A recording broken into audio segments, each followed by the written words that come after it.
My 8th grade teacher became fixated on the 10-year-old who died in her arms during a school shooting. 2 months later, she staged a fake active shooter drill and forced my classmate to play dead in the same closet where the little girl had bled out. Then we discovered our school counselor had been using us as subjects for her dissertation on trauma-based learning. The shooting happened at a nearby elementary school. 3 children were killed. One of them was 10-year-old Lily, who died in Miss Carter's arms. 2 months later, Miss Carter became my 8th grade history teacher.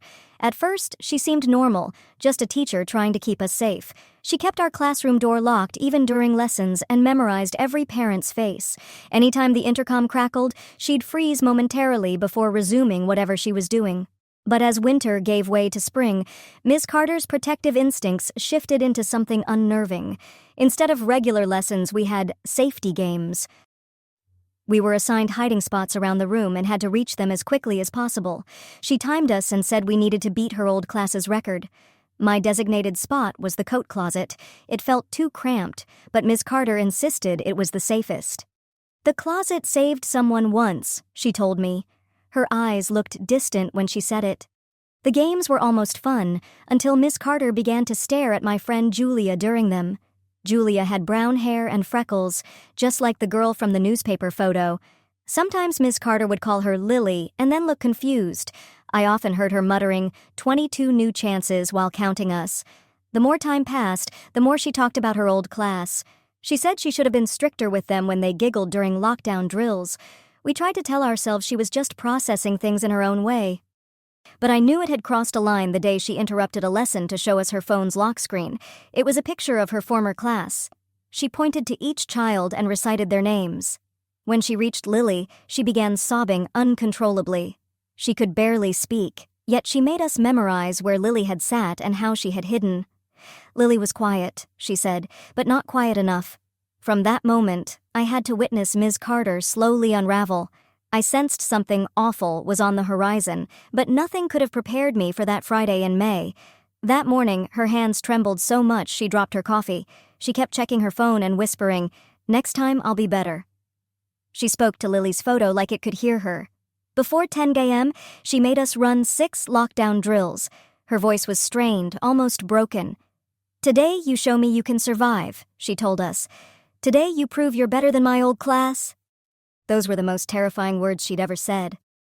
She unlocked the side door, which was strictly against school policy, and told us this was our most important drill yet. She positioned Julia in the corner, mimicking an old photo layout. "You have to be perfect," she warned, "or you'll end up like Lily, in the ground."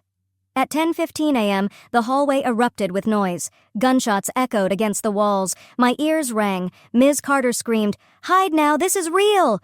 We scrambled to our assigned spots just like she had trained us. I dove into the coat closet with other students pressed around me. My heart pounded so violently I thought it might burst.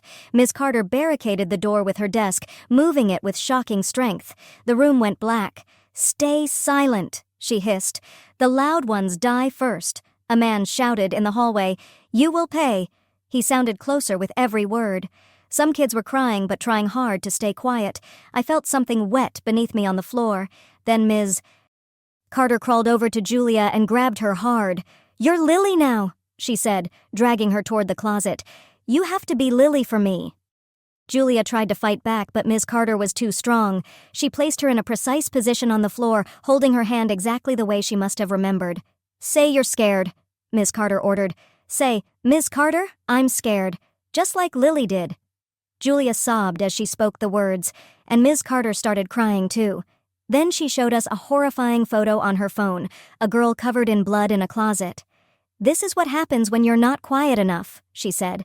"Lily learned too late." Finally, the intercom crackled, and the principal walked in to say it was safe. But instead of releasing us, Ms. Carter laughed wildly. "That's what they always say before the second wave comes," she screamed. She made us stay hidden for 6 hours. Parents gathered outside, but she insisted they were imposters. When the police finally broke in, Ms. Carter looked triumphant. "I saved them all this time," she declared. Then, with a chilling smile and eyes that looked almost black, she turned to Julia and said with eerie satisfaction, "I saved you, Lily." The officers finally got her into the patrol car while she sobbed and pressed her face to the window. That should have been the end, but it wasn't. because by sheer chance the officers decided to go through her phone. And when we found out who the shooter really was, life changed forever. The police station felt freezing, even though it was late May. My parents sat on either side of me as Detective Sandoval scrolled through Ms. Carter's phone. The other students had already given their statements and gone home, but I was kept longer because I'd been in the closet with Julia during the entire ordeal.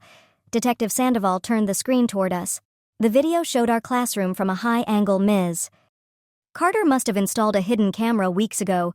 In the footage, she unlocked the side door at precisely 10:14 a.m., then sent a text.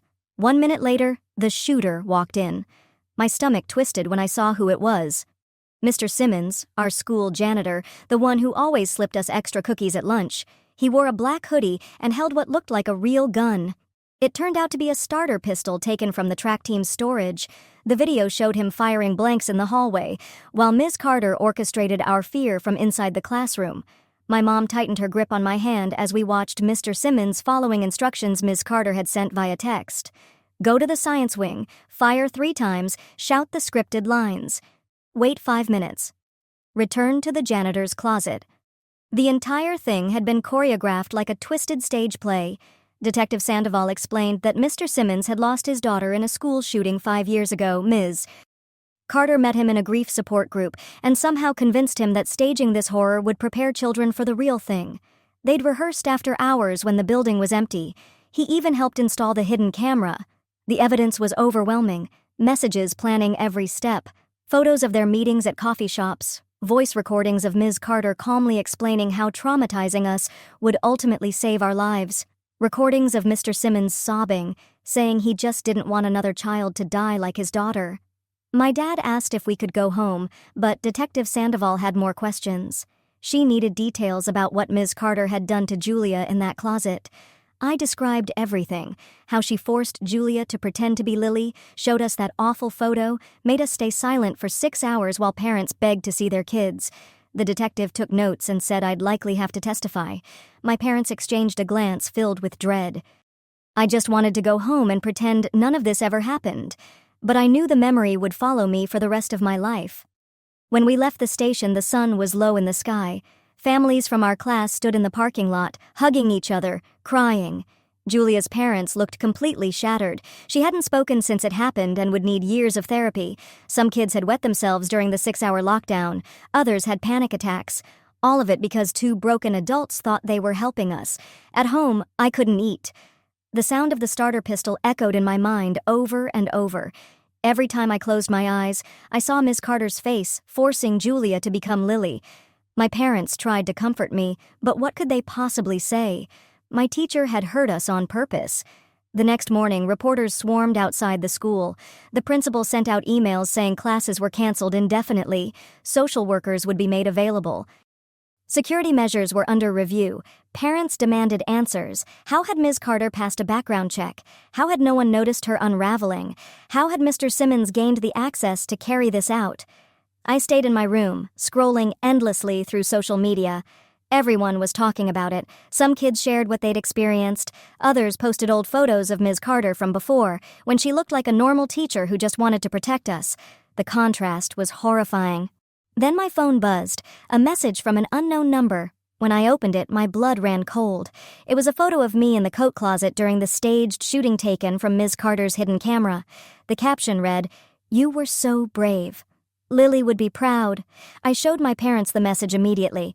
They called Detective Sandoval, who said they had already traced the number, but I had a sinking feeling I knew what it meant. Someone else had to be involved. Ms. Carter was in custody. Mr.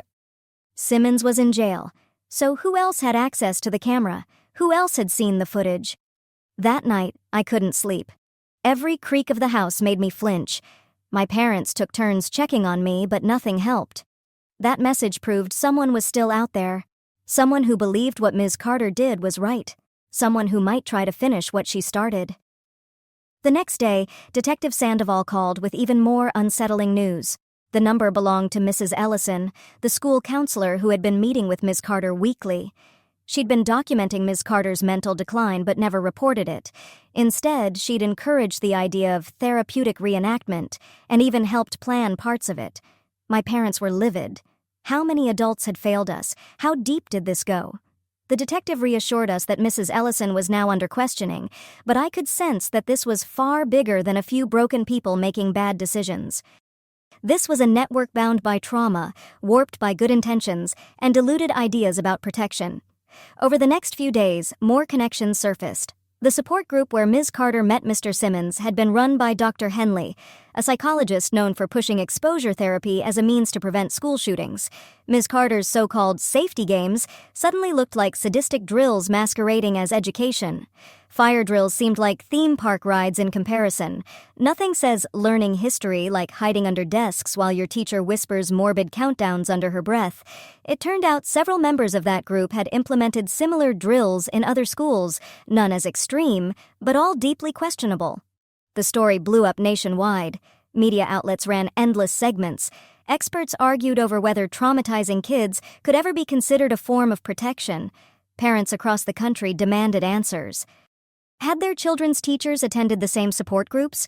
Then the footage from Ms. Carter's hidden camera leaked online, despite attempts to contain it. Suddenly, I was the face of the incident, the kid in the closet, the survivor of a fake shooting staged in the shadow of a real one. The call started almost immediately. Reporters, podcasters, bloggers. My parents eventually had to change our number. Strangers messaged me online, some praising me, some calling me lucky, others asking why I hadn't figured it out sooner. Julia's family moved away to escape the constant attention. The school stayed closed while the administration scrambled for a plan. Some parents unenrolled their kids permanently. Others demanded mandatory psychological evaluations for all faculty. The building felt cursed, soaked in manufactured trauma layered over real loss. Detective Sandoval visited us again with more updates. They'd found notebooks in Ms. Carter's apartment. Inside were blueprints for escalating the drills. What we experienced was only Phase 1. Phase 2 included fake blood. Phase 3. Detective Sandoval didn't elaborate, and I didn't want to know. My parents talked about moving, starting over somewhere far away, but the idea felt like surrender. Ms. Carter had claimed she was preparing us for violence by becoming the source of it. Leaving would mean she succeeded in stripping us of safety forever. Therapy helped. Slowly. Dr. Mehta specialized in trauma related to school violence, both real and simulated. She explained how Ms. Carter's own trauma had metastasized, how Mr. Simmons's grief had been twisted, how Mrs. Ellison's misguided efforts to help had enabled harm. The legal process crawled forward. Attorneys debated intent versus damage. Ms. Carter's lawyer pleaded insanity, claiming PTSD had blurred her sense of reality and turned her into a protector in her own mind. Mr. Simmons pled guilty to lesser charges, hoping for mercy. Mrs. Ellison insisted she hadn't broken any laws by staying silent. Meanwhile, we all tried to heal. Some kids started a support group. Others avoided any reminder of that day. I existed somewhere in the middle, unable to forget, but unwilling to be defined by it. The mental image of the coat closet shrank a little each day, though it never quite disappeared. 3 months later, the school board announced the reopening, with new staff. Ms. Carter's old classroom would be turned into a storage room, metal detectors installed, full-time counselors available. Parents granted access to video feeds to monitor classrooms, every measure a bandage over a massive wound. I chose to return, not because I felt safe, but because hiding would mean Ms. Carter had won. She had wanted to teach us fear, and I refused to let that be the final lesson I carried out of 8th grade. Some friends came back with me, others couldn't, and I didn't blame them. Trauma doesn't heal on a schedule. The first day back felt surreal. New teachers greeted us with smiles that were a little too wide. Security guards stood stationed at every hallway corner. Parents loitered in the parking lot, hesitant to let go.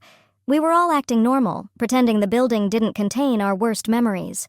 In history class, our new teacher, Mr. Williams, steered clear of anything violent.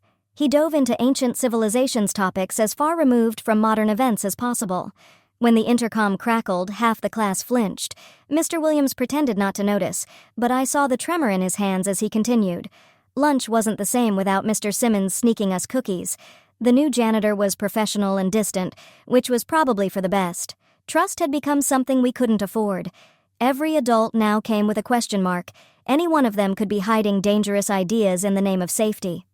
After school, I found myself outside Ms. Carter's old classroom. The door was locked.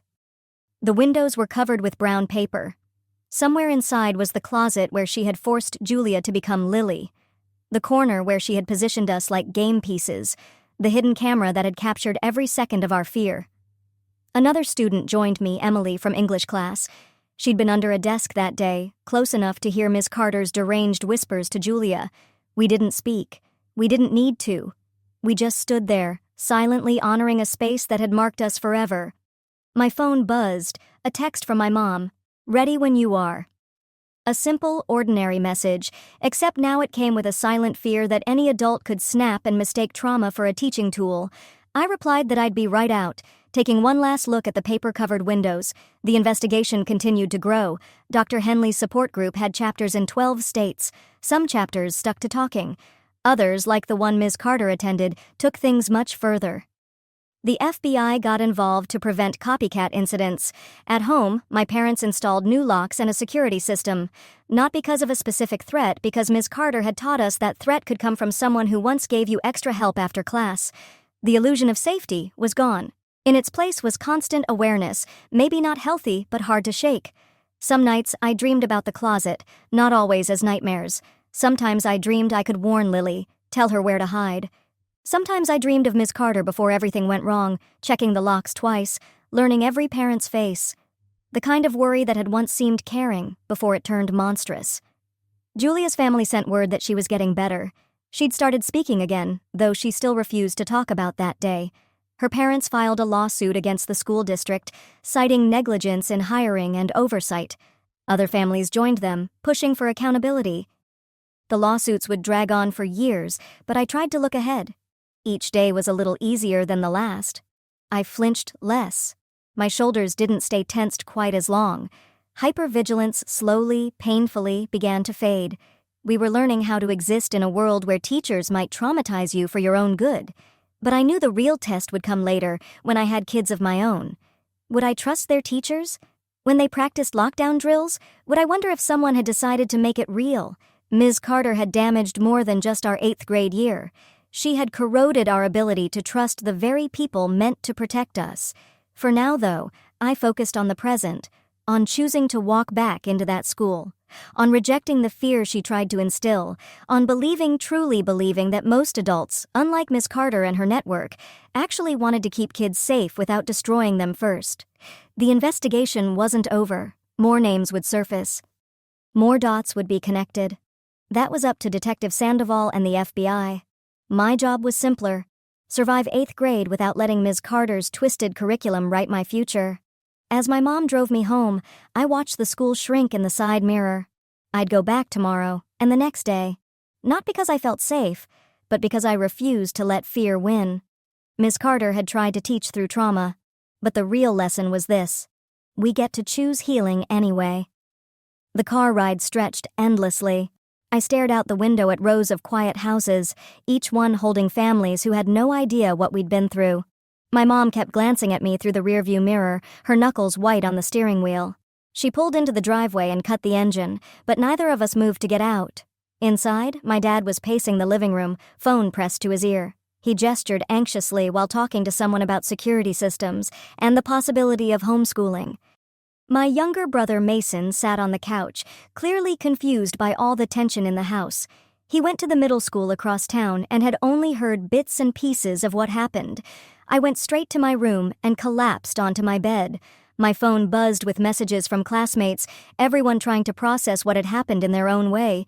Some wanted to rehash every detail, others acted like it hadn't happened at all. I ignored them and opened my laptop instead. The news was everywhere. Grainy security footage of parents sprinting toward our school, police cruisers surrounding the entrance.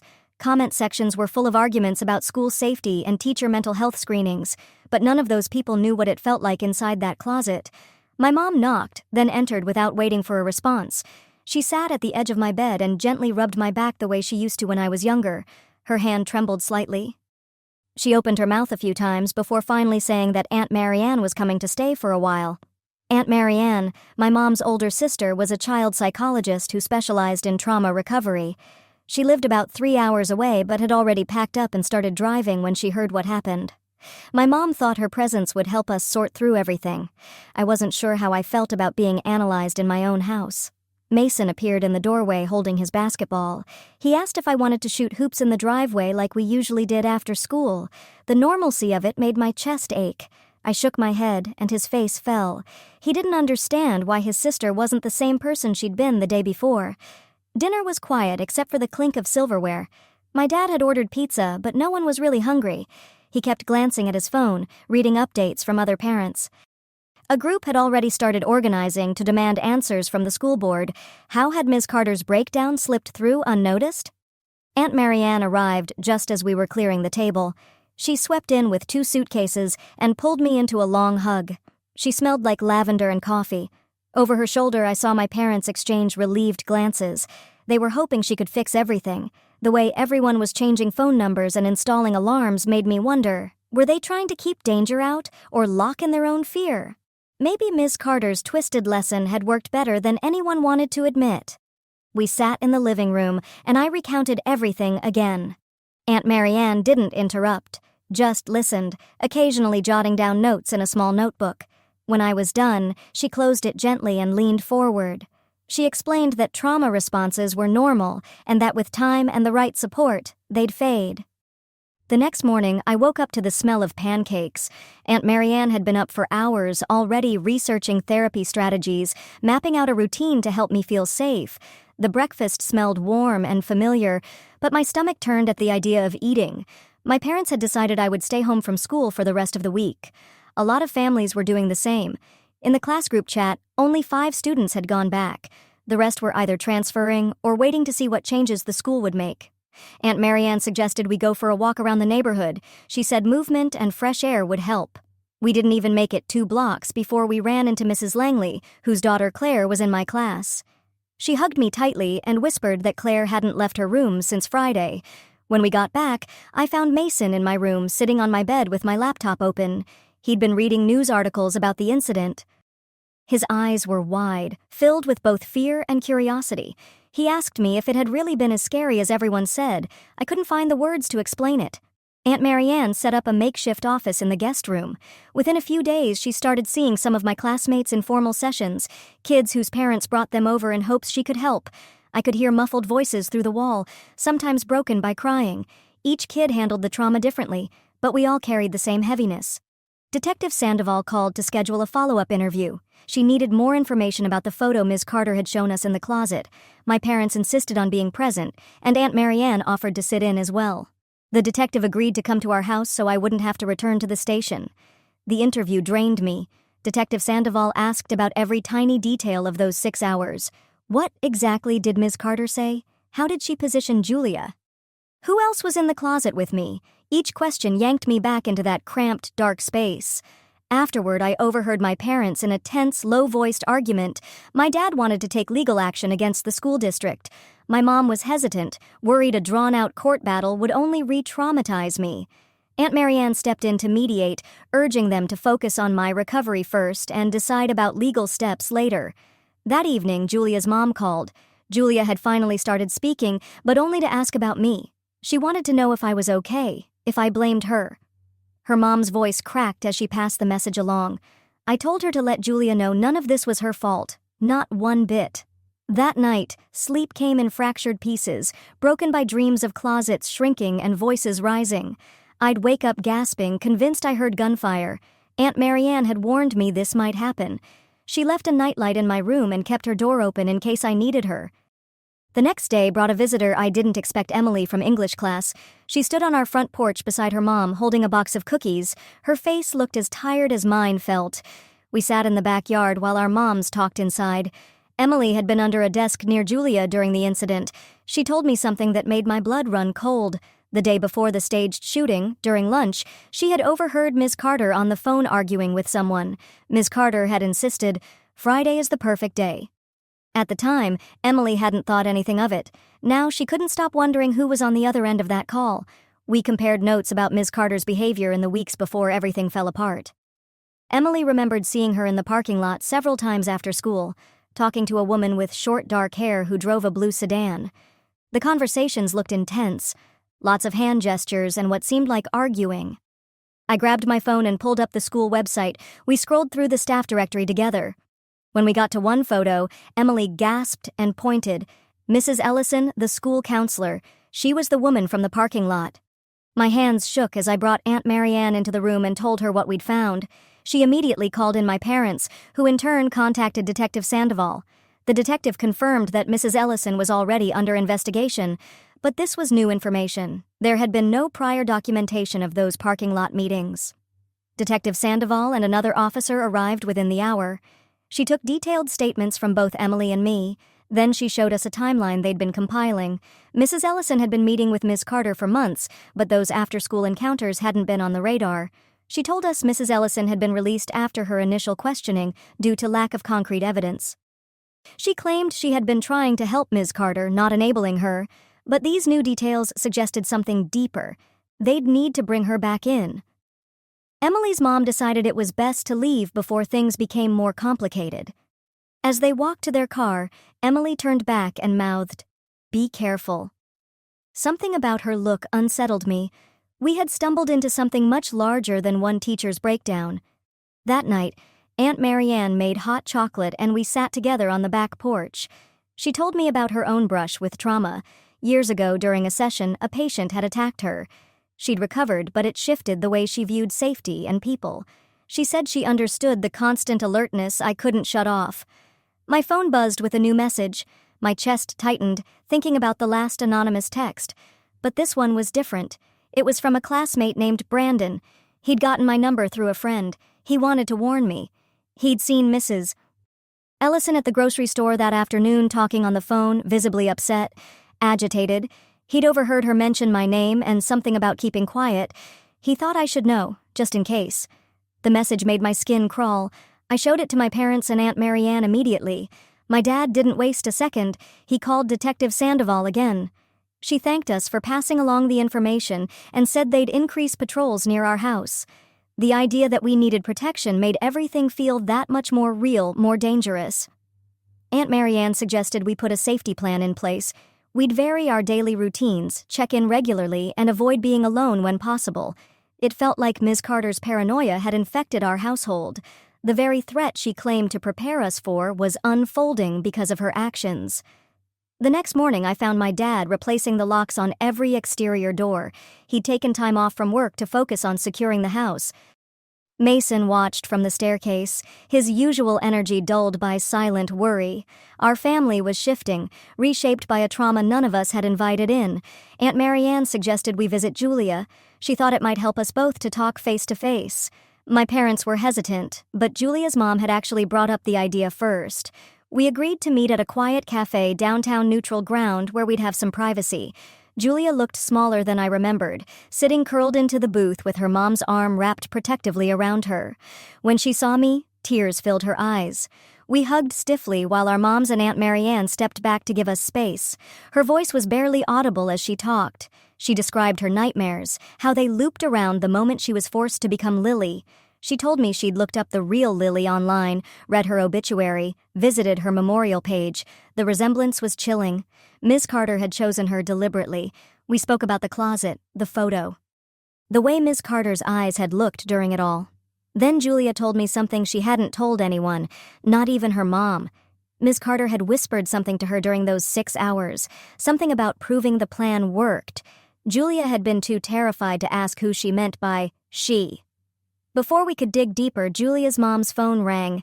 Her face drained of color as she listened.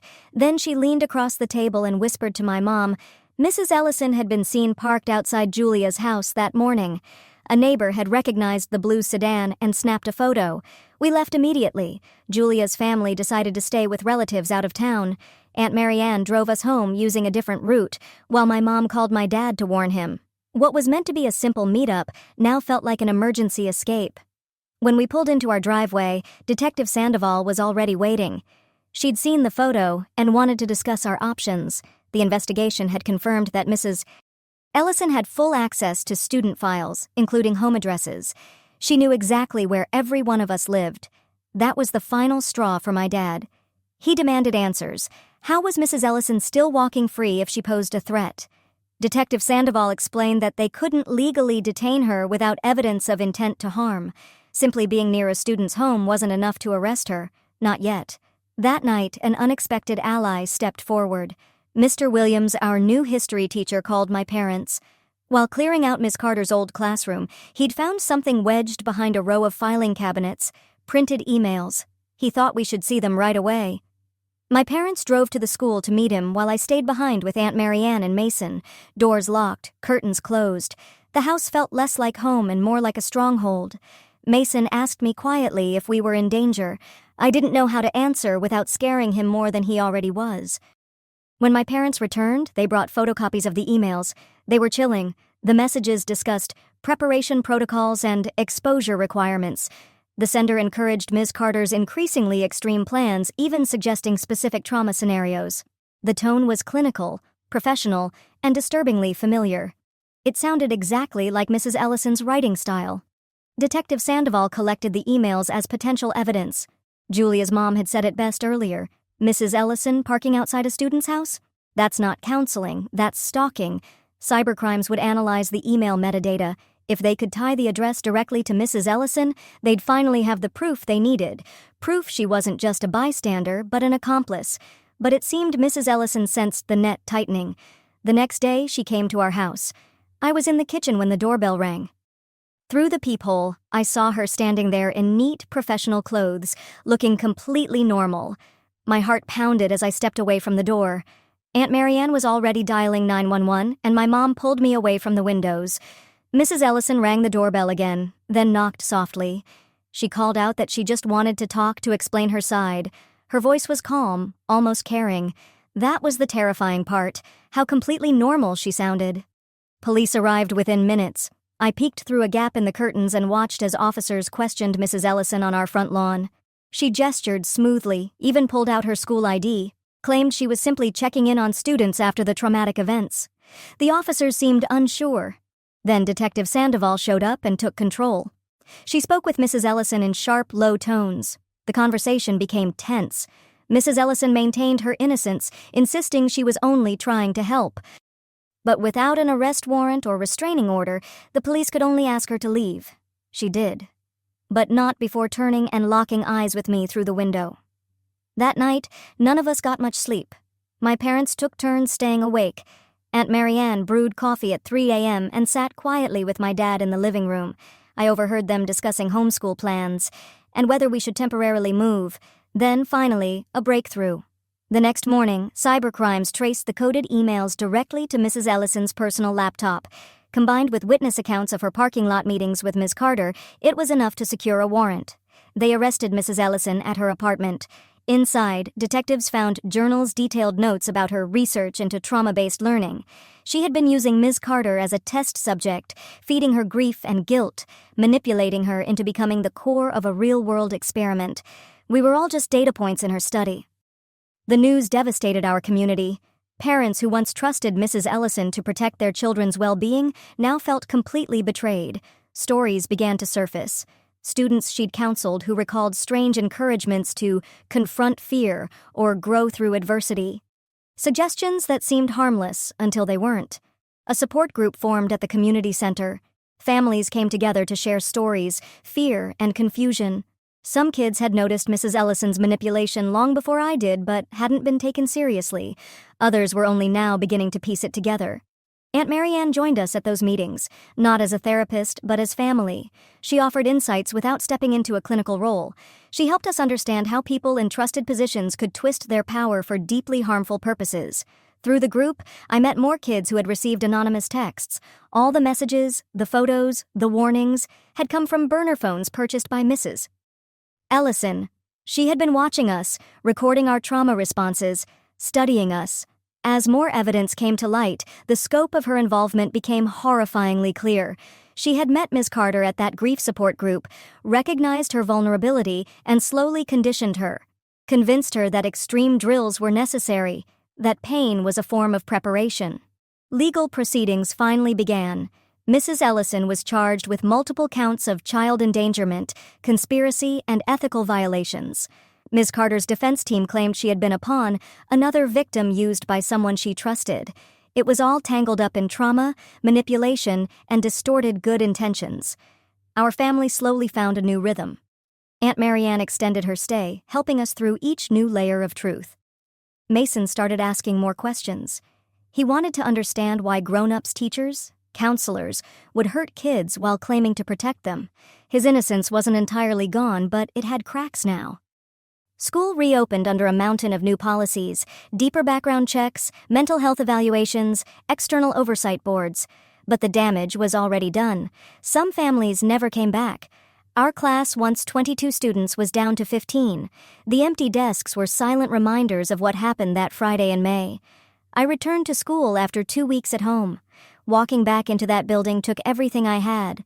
The hallways looked the same, but they didn't feel the same. Security guards gave quiet nods. Teachers' eyes lingered a little longer, their smiles a little forced, like they were afraid to miss a warning sign. In Mr. Williams' history class, we focused on ancient civilizations. Far from the present, far from us. But even those distant societies felt heavy, especially the ones that sacrificed children for the greater good. No one said it aloud, but we all felt the parallel. Julia came back the same day I did. We naturally gravitated toward each other, bound by something deeper than friendship-shared trauma. We didn't talk about that day. We didn't need to. Just sitting at the same lunch table, pretending to be normal teenagers, was its own kind of healing. The investigation kept pulling back layers.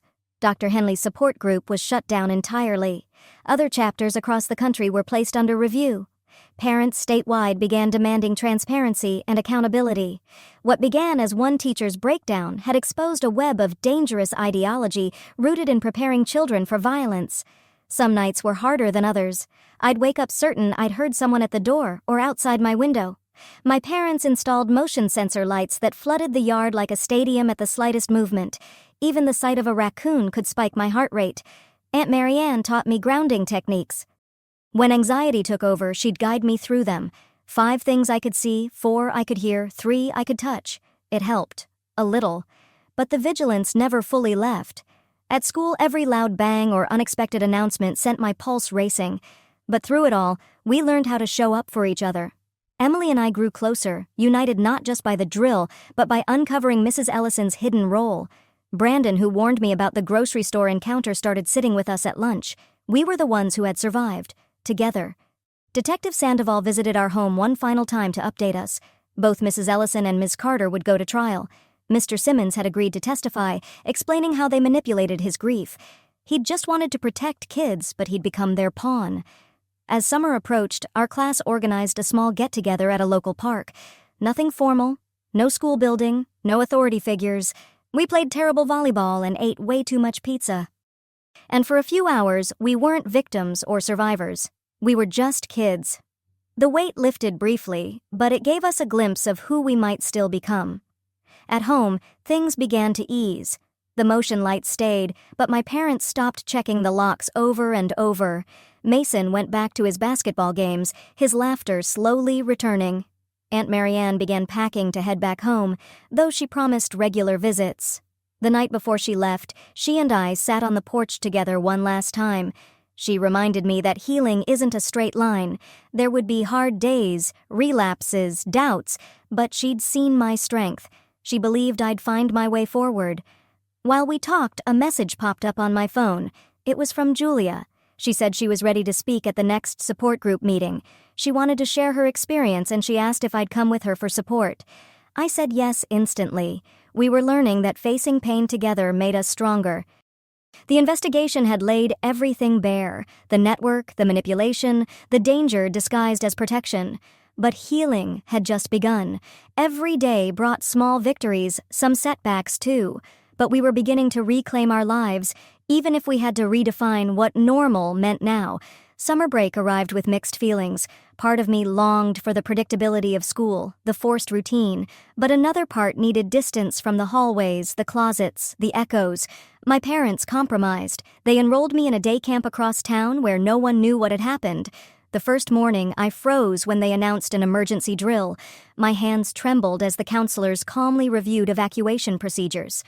A girl named Lila noticed. She didn't ask questions. She just sat a little closer, her quiet presence a comfort I didn't realize I needed. Later that afternoon, Detective Sandoval called with news. Mrs. Ellison's lawyer was negotiating a plea deal. She would admit to lesser charges in exchange for full testimony about Dr. Henley's group. It meant she might serve very little time. My dad's jaw tightened when he heard.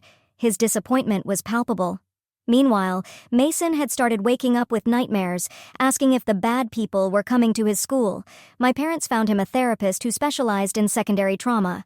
We were all learning the same lesson, that violence radiates outward. Even those who weren't inside the closet that day still carry the weight of what happened. At camp, I slowly made new friends, people who didn't know me as the girl in the video. Lila became one of them, though once I caught her searching my name online. She quickly closed her laptop when she realized I'd seen. We never talked about it. Julia's family returned briefly to pack up their house. Her mom called to arrange one final meeting. We went back to the same cafe where we'd first reconnected, but this time Julia looked taller somehow. Straighter. Stronger. Julia showed me a journal she'd been keeping, page after page filled with her efforts to untangle her identity from Lily's, to reclaim her story from the one that had been forced onto her. During our conversation, she mentioned something unsettling. Since moving, her family had been receiving hang-up calls at their new number. When they answered, they could hear faint breathing before the line went dead. Her parents had reported it, but each call came from a different payphone. Then the calls started coming to us too, always during dinner. Always from payphones scattered around town. My parents changed our number again, but somehow the calls followed. Detective Sandoval said it could be anyone from Dr. Henley's support network, someone angry about the investigation, someone who felt betrayed. Mrs. Ellison showing up at our house in business attire still echoed in my mind, like she thought professional clothes and a calm voice would erase what she'd done. Watching her through the curtain while the police questioned her was like watching someone try to act her way out of guilt. One evening, while helping my mom carry groceries to the car, I spotted a blue sedan in the parking lot. My chest locked up, but as I looked closer, I realized it was just a similar vehicle. Mrs. Ellison was still in custody, but the fear she planted in us had taken root. Later that night, Emily called. Her voice shook with frustration. She'd been accepted to a private school for the fall, but during her interview, they asked unsettlingly specific questions about the incident. Someone had mailed them newspaper clippings and implied that she was too traumatized to function in a new environment. We started comparing notes. Brandon had just lost his placement in the advanced math track. The school claimed he seemed too distracted by recent emotional challenges. Claire's piano teacher had gotten an anonymous letter warning that she was unstable and might disrupt lessons. Someone was sabotaging us, targeting our futures piece by piece. Detective Sandoval looked into it, but the trail kept going cold. The letters were typed, the envelopes postmarked from different cities. The phone calls to schools came from burners. Whoever was doing this knew exactly how to vanish and exactly how to cause damage. My parents considered hiring a private investigator, but it wasn't financially possible. Therapy sessions, medications, upgraded security, all of it was already draining us. The stress was stretching everyone thin. At camp, I tried to lose myself in activities, hoping to wear myself out enough to fall asleep without nightmares. In art class, I kept drawing closets over and over again. The counselor gently suggested I try drawing doors instead. Open ones. Lila invited me to her birthday party. I wanted to say yes. I really did. But the idea of being in a strange house with unfamiliar people made my stomach knot. My parents encouraged me to try, offering to stay nearby the entire time. The party started out fine. Normal even. Then someone suggested we play hide and seek. My whole body froze. I felt the blood drain from my face. I mumbled something about feeling sick and excused myself to the bathroom. From there, I called my mom. She picked me up immediately. No questions, just understanding, because some games aren't games anymore. Julia's family ended up staying in town after all. Her dad's job transfer fell through, and they couldn't afford to relocate on their own. She returned to the support group looking deflated. The fresh start they'd hoped for had evaporated. That week, our group discussed the harassment campaign. It turned out other families had been targeted too. Dr. Mehta, who led our sessions, suggested that someone out there felt threatened by our recovery, that our healing undermined what Mrs. Ellison and Ms. Carter had claimed to believe. That trauma could be protection. That fear was preparation. That night, I couldn't shake the feeling of being watched. Every passing car felt suspicious. Every noise outside pulled me to the window. At 2 a.m., my dad found me checking the locks for the third time. He didn't scold me, just made hot chocolate and sat beside me until the sun came up. The next day brought something we desperately needed. Mr. Williams called with news. While organizing summer school materials, he had found a USB drive taped under the drawer of Ms. Carter's old desk. On it were videos of our safety drills, dozens of them documenting Ms. Carter's slow, horrifying descent into obsession. But that wasn't all. Several clips showed Mrs. Ellison present, instructing Ms. Carter on where to place cameras and how to position students. In one video, she could be heard explicitly referring to us as ideal trauma subjects for her dissertation. It was undeniable proof of her active participation. Detective Sandoval fast-tracked the footage to the prosecutor. The plea deal was immediately revoked. Mrs. Ellison now faced far more serious charges, bolstered by direct video evidence. Her attorney tried to have the USB suppressed, claimed the discovery was an illegal search, but the judge disagreed. The video was ruled admissible. For the first time in a long time, it felt like the truth had a fighting chance. The harassment stopped almost immediately after Mrs. Ellison's new charges were filed. Detective Sandoval believed her supporters realized the increased scrutiny made further actions too risky. For the first time in months, the anonymous calls and letters ceased. But even without the threats, the vigilance lingered. As summer came to a close, I faced a decision return to our old school or transfer for a clean slate. My parents left it up to me. After weeks of thinking, I chose to stay. Leaving felt like surrender. And more than anything, I wanted to stay near the people who understood. Emily made the same choice. So did Brandon. Even Julia. We formed a quiet agreement. We'd face 9th grade together. We were the ones who had made it through the nightmare, and we weren't going to let it define us. The week before school resumed, Aunt Marianne came for a check-in. She noticed the progress, but also the anxiety I still carried. She taught me new coping techniques and reminded me, as always, that healing doesn't follow a straight line. There would be setbacks. That didn't mean I was failing. Mason had started basketball again, though he insisted on practicing in the driveway where I could see him from the window. Our family had developed these small, quiet accommodations, ways to feel safe without admitting out loud that we were still scared. Then a letter came. From Mr. Simmons. It arrived on a Tuesday. His handwriting was uneven, shaky. He apologized again and again, saying grief had clouded his ability to see right from wrong. He didn't ask for forgiveness. He said he'd understand if none of us could give it. I kept the letter, but I couldn't write back. The night before school started, I barely slept. My mind looped through every worst-case scenario. What if another teacher had followed Dr. Henley's teachings? What if Mrs. Ellison had planted more ideas than anyone realized? What if someone else was still out there? By morning, I hadn't eaten more than a few bites. My mom still made my favorite breakfast. She drove me to school early, before the crowds. We sat in the car watching other families arrive. Some looked nervous, like us. Others seemed like they'd already moved on. Walking through those front doors took everything I had. The hallways had been repainted. Ms. Carter's old classroom had been converted to storage, just like the district promised. But you can't paint over a memory. You can't repurpose a space soaked in fear. In homeroom, our new teacher greeted us with overly bright enthusiasm. She'd clearly been prepped. Every word was carefully selected, trying to avoid triggering us. The effort was kind, but also exhausting. Julia sat next to me.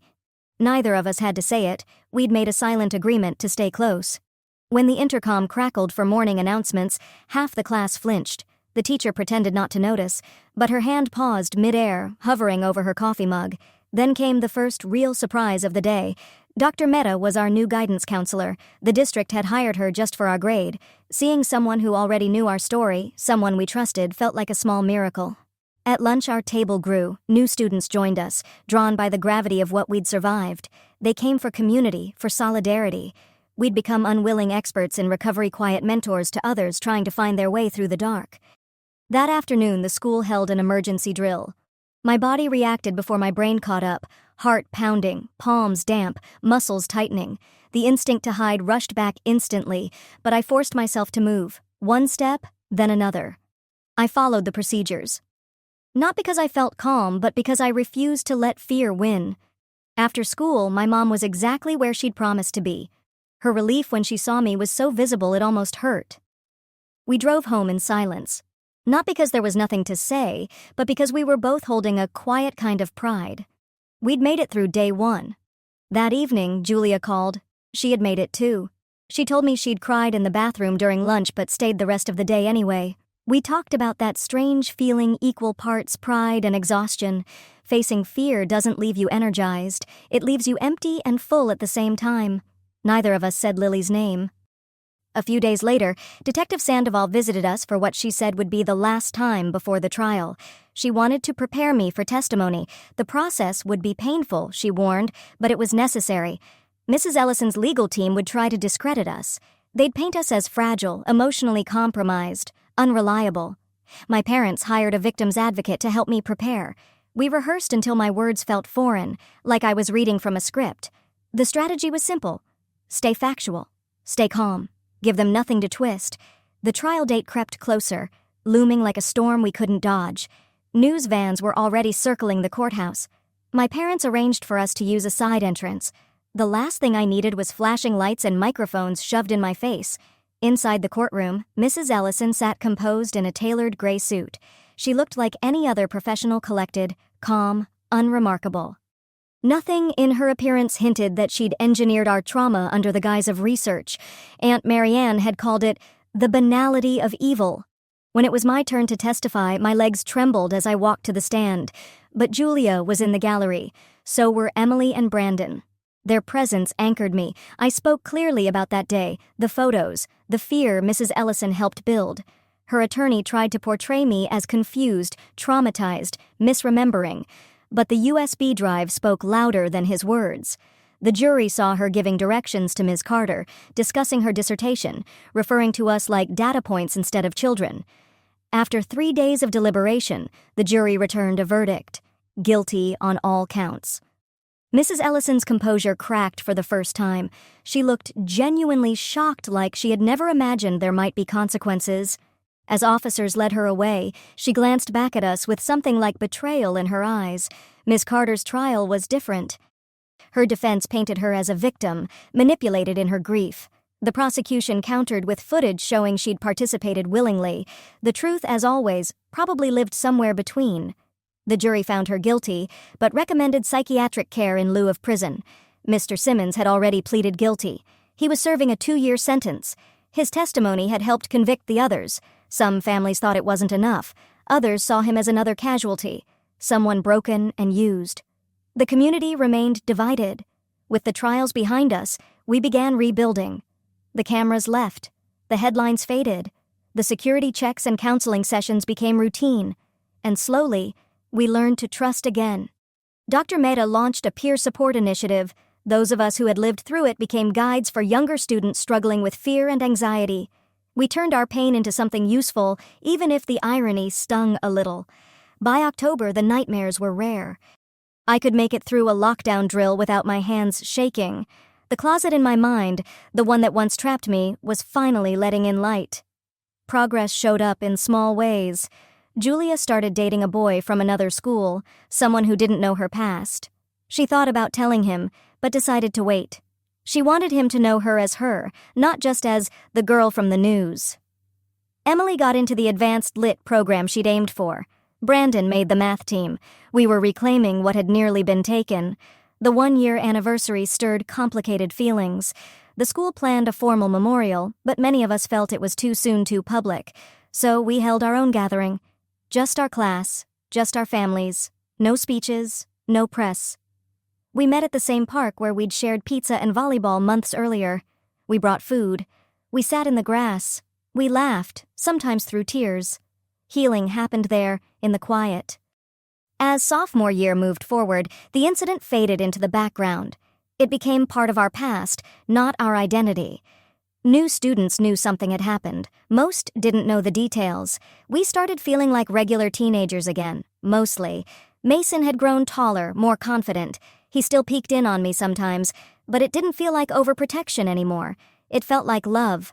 Our family had made it by bending, not breaking, by admitting fear without letting it rule us. Spring brought college decisions and dreams for the future. Julia was headed to art school. Emily chose journalism. I picked psychology. I wanted to understand how people like Mrs. Ellison convinced themselves they were helping when they were really causing harm. Graduation day arrived under a clear sky, filled with nervous energy and bright caps. As we lined up, I met Julia's gaze. We smiled. We'd made it. Not untouched, but undefeated. Dr. Mehta gave a speech. She didn't mention trauma, but her words carried its shadow. Resilience, she said, is not the absence of pain, but the choice to keep going despite it. The audience clapped, most unaware of the weight behind her words. When I crossed the stage, I thought of Lily, the girl whose death had sparked it all. I wondered if she'd be proud that we'd survived, and that we'd chosen to live fully in the aftermath. My parents waited with flowers and tears in their eyes. Mason gave me an awkward hug that meant more than words. Aunt Marianne had driven in to celebrate. They were all there, my team, my steady hands. The summer before college stretched out with promise. I'd gotten into my first-choice school, 3 hours away. Far enough for freedom, close enough for safety. The balance felt right. Julia and I spent our last weeks of summer making art, not for therapy, not for anyone else, just for us. She painted closets that opened into gardens. I wrote essays about the difference between vigilance and fear, about the line between safety and obsession. The night before I left for college, I stood alone in my empty bedroom. The motion sensor lights still blinked on outside.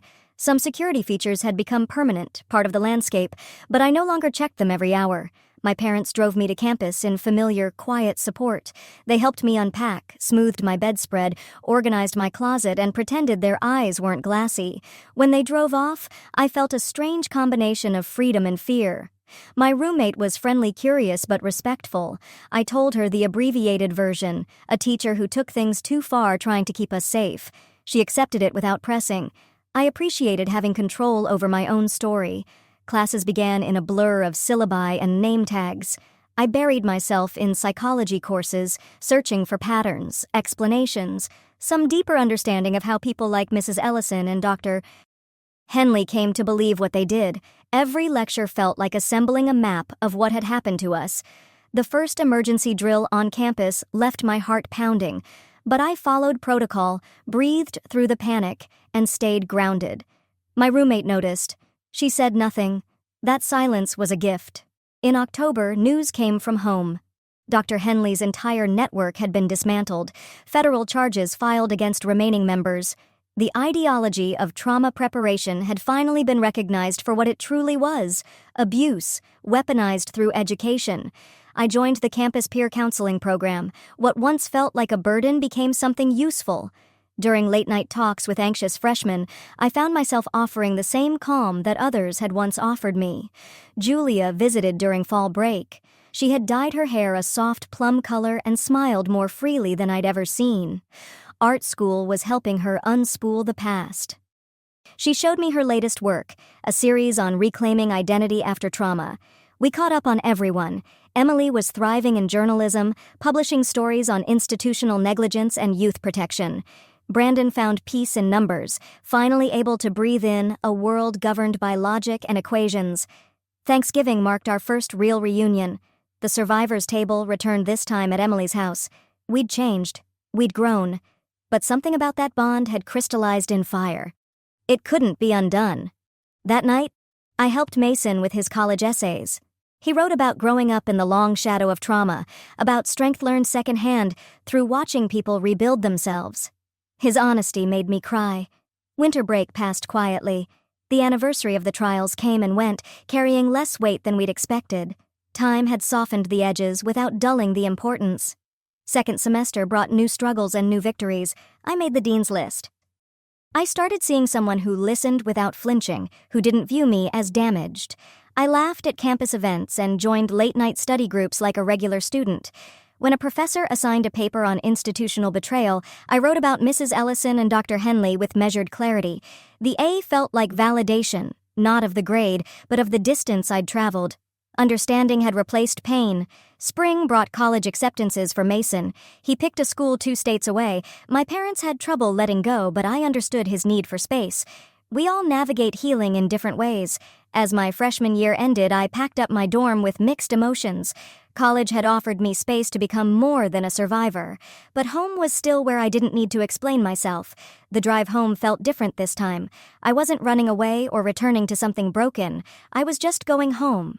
That summer, I worked at a day camp. When emergency drills happened, I stayed calm and helped the frightened kids through it.